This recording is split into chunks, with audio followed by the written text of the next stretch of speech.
Hello and welcome back. I'm Dr. Lori Williams. This is the first time in 2025 that I am working from the garden.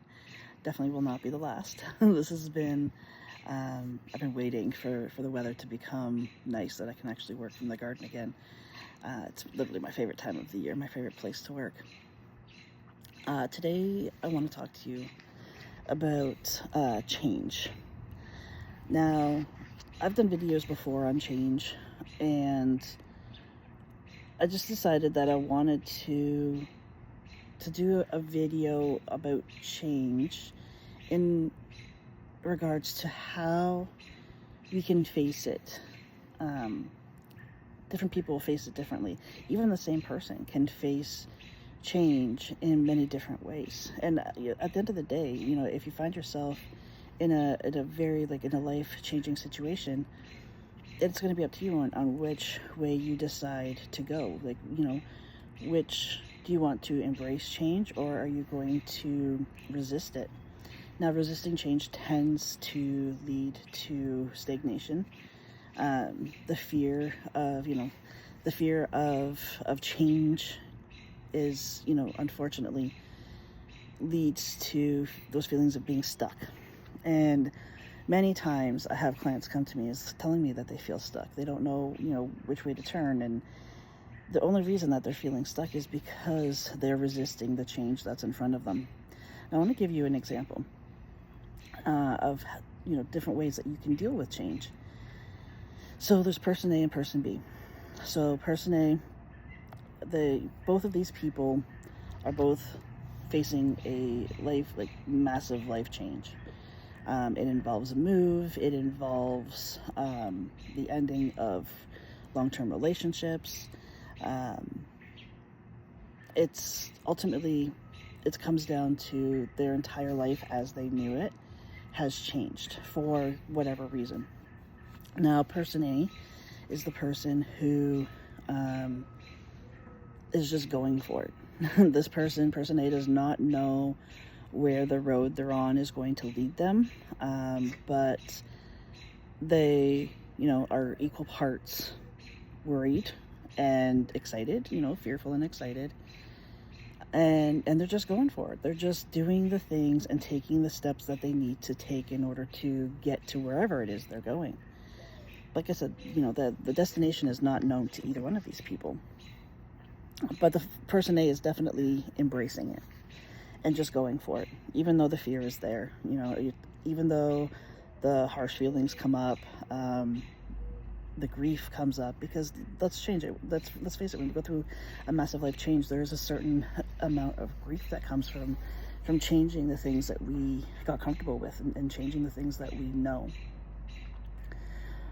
Then there's person B, who is, going through these changes and is letting fear and stagnation take over. They're getting stuck in it and questioning, why do I feel stuck? Why do I feel like I'm not going anywhere?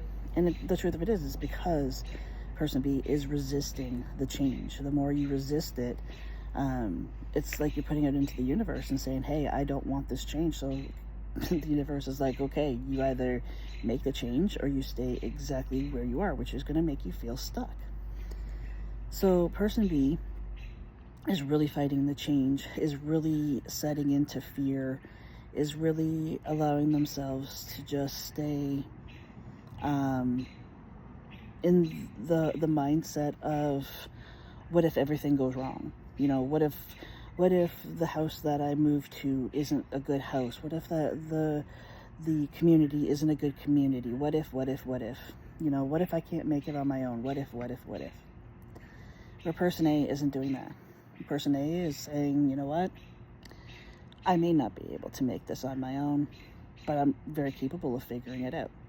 And if you stop and you look, this goes for anyone, if you stop and look back at everything you thought you couldn't overcome, you have probably realized that in some way, shape, or form, you did overcome it. You got through it. You figured it out. I always say, everything is figure-outable.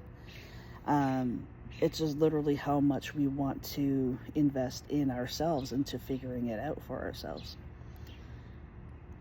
So the difference between person A and person B isn't so much about their circumstances, but it's how they're dealing with their circumstances. Person A is going, it's not necessarily that their path is going to be easier, but it's a lot more clear for them. They still don't know, that final destination, so to speak. Nobody does. And they don't know what their life is going to look like going forward. Nobody does. But they're not staying stuck in it. They're embracing the change. They're doing the things, even though there's fear that comes up, even though, they're scared, even though they're tired, even though, they're still doing the thing. Person B is going to end up going through these changes, because eventually we go through the changes regardless if we want to or not. And it's going to be a lot more hard for them. It's going to be a lot more traumatic for them. And the reason of giving you this example of person A and person B is because we do have a choice in how we navigate change. And how we navigate change can either lead to our growth, and we can have a mindset of being excited for the unknown, or we can succumb to fear and allow ourselves to feel stuck and powerless and unwilling to move forward. So then there's a lot more resistance, and it becomes a lot harder. The path that you're taking, the things that you're going through, is going to seem a lot heavier to carry.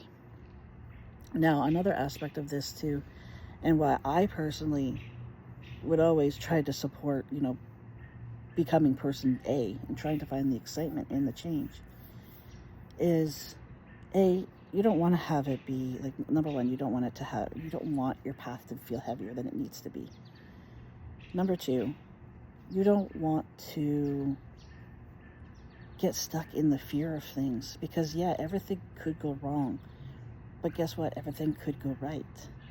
And it feels so good if you allow yourself to just get lost in the excitement of the what ifs, rather than getting stuck in the fear of the what ifs.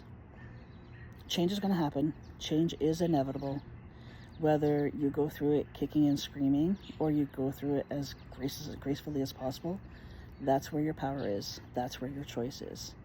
And if you find that you are going through a life change and you feel like you're kicking and screaming and being resistant to it, try changing the mindset and the perception of what it is you're going through, and see how it becomes lighter and a little bit easier to be able to navigate the changes that you're going through. Thanks so much for joining me today. I'll see you back here next time.